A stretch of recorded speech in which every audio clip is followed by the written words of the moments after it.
বোকা ডাইনি আর চালাক বউ। গল্পটি বিখ্যাত বাংলা লোককথার সংকলন ঠাকুমার ঝুলি থেকে নেওয়া।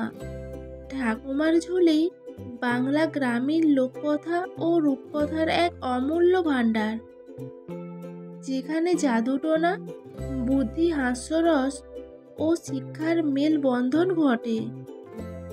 এই গল্পে দেখা যায় এক বোকা ডাইনি এক গ্রামীণ গৃহবধূকে ফাঁদে ফেলতে চায়, কিন্তু বউটিরও উপস্থিত জ্ঞান ডাইনির সব কৌশল ভেস্তে যায়। হাই বন্ধুরা, আমি রিম্পা। তোমাদের সবাইকে আমার চ্যানেল জাস্ট ওয়াচ রিম্পাতে স্বাগত জানিয়ে আজ আমি একটা নতুন গল্প নিয়ে এসেছি। বন্ধুরা, যদি আমার গল্পটি ভালো লাগে তাহলে একটা লাইক আর একটা কমেন্ট করবেন, আমার ভালো লাগবে। তো বন্ধুরা, আসুন পুরো গল্পটি শুরু করি। অনেক কাল আগের কথা, একটা ছোট্ট সুন্দর গ্রাম ছিল, নামের মতোই মিষ্টি, হালুয়াখালী। সেই গ্রামে ছিল ফসল, গরু, ছাগল, মাছ ভরা পুকুর, আর ছিল এক অদ্ভুত মেয়ে, নাম ময়না। ময়না ছিল গরিব ঘরের বউ, কিন্তু তার বুদ্ধি ছিল রাজ্যের মন্ত্রীদের থেকেও বেশি।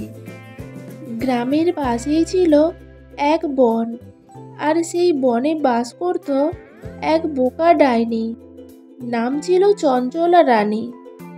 নাম শুনে মনে হবে ভয়ঙ্কর, কিন্তু আসলে সে ছিল একদম গাধা টাইপ ডাইনি। সে বানাতো জাদু, কিন্তু সব উল্টো হয়ে যেত। ভেবেছিল বৃষ্টি আনবে, এলো বেলুন। ভেবেছিল মানুষকে ব্যাঙ বানাবে, নিজেই ব্যাঙ হলো। গ্রামের লোক তাকে ভয় পেত না, বরং পেছনে পেছনে বলতো চঞ্চলা ডাইনি সব উল্টো পায়নি, ডাইনি চাই বুদ্ধিমান গিন্নি। একদিন চঞ্চলা রানী ঠিক করলো, আমি রাজ্যে নতুন একজন গৃহ পরিচারিকা রাখবো, যে বুদ্ধিমান, তাহলে আমার ভুল জাদুগুলো সোজা করে দেবে। সে হাঁক দিল গ্রামের সব মেয়েদের, যে পারবে আমার ভুল মন্ত্র ঠিক করতে সে পাবে সোনার হাঁড়ি। সবাই ভয় পেয়ে পিছু হাঁটল, শুধু ময়না বলল আমি যাব। ময়না হাঁটতে হাঁটতে পৌঁছালো চঞ্চলা রানীর কুঁড়ে ঘরে। ঘরে ঢুকেই সে দেখল ছাদ থেকে উল্টো ঝুলছে চেয়ার, রান্নাঘরে লঙ্কার বদলে ঘুড়ি, মেঝেতে একদল কথা বলা ব্যাঙ। ময়না চুপচাপ হাসতে লাগলো। চঞ্চলা রানী বলল, দেখলি তো কেমন ভুলে ভরা আমার জীবন, আমাকে ঠিক করে দে। চঞ্চলা বলল, আমি চেয়েছিলাম বৃষ্টিতে লোকজন ভিজুক, কিন্তু নামলো উল্টো বরফ। ময়না বলল, তুমি বৃষ্টির জন্য জলপ্লবন মন্ত্র পড়েছ? ডাইনি বলল, আরে না, পড়েছিলাম।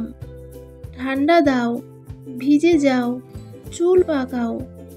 ময়না বলল, এই জন্য হয়েছে গোলমাল, চলো এবার আমি পড়ি। আকাশে মেঘ, টুপটাপ জল, খুঁজির ঢল, আর তখনই নেমে এলো এক টুকটুকে বৃষ্টি। ডাইনি হা করে তাকিয়ে রইল। ডাইনি বলল, আমি চেয়েছিলাম এক চোরকে ব্যাঙ বানাবো, কিন্তু নিজেই ব্যাঙ হয়ে গেলাম। ময়না বলল, কি মন্ত্র পড়েছিলে? চঞ্চলা বলল, বলেছিলাম যে চুরি করে সে ব্যাঙ হোক, কিন্তু বলার সময় আয়নায় তাকিয়েছিলাম। ময়না বলল, হা হা হা, ব্যাঙ তো তাহলে তুমি হও। তারপর সে আয়না ডেকে বলল, ব্যাঙটা চুরি করেছে, সত্যি কথা বলেছে, তাকে শাস্তি দিও, অন্যকে না। এই বলে ময়না ব্যাঙকে ফের করলো চোরে, আর ডাইনির পায়ে দিল এক লাথি।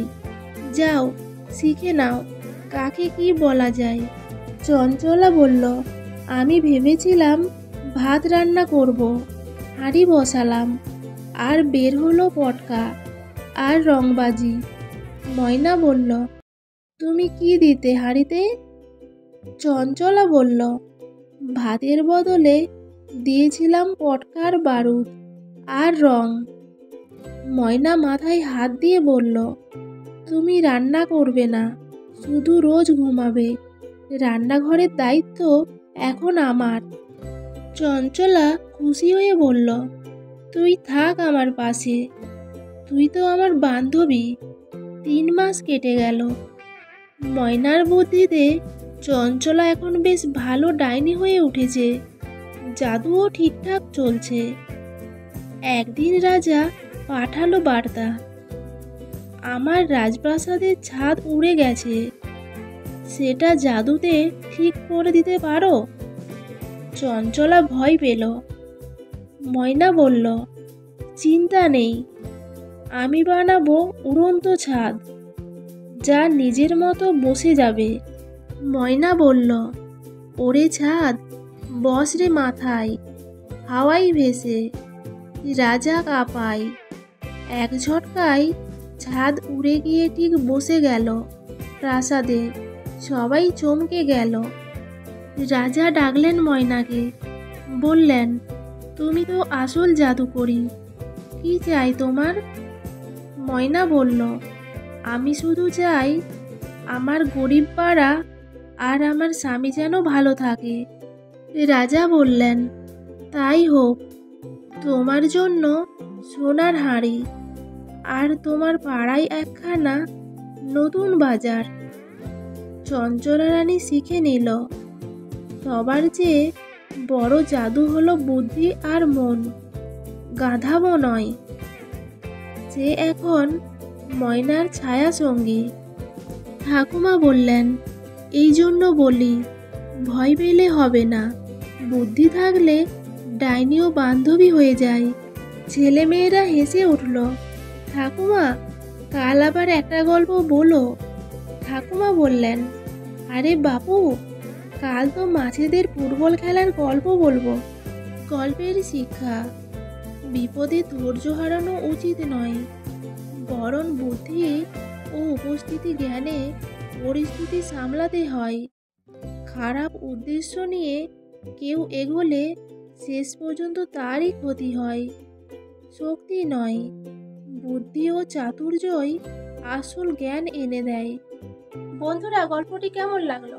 গল্পটি যদি ভালো লেগে থাকে তাহলে একটা লাইক আর একটা কমেন্ট করবেন। আর যদি আমার চ্যানেলে নতুন হয়ে থাকেন তো চ্যানেলটি সাবস্ক্রাইব করে পাশে থাকবেন।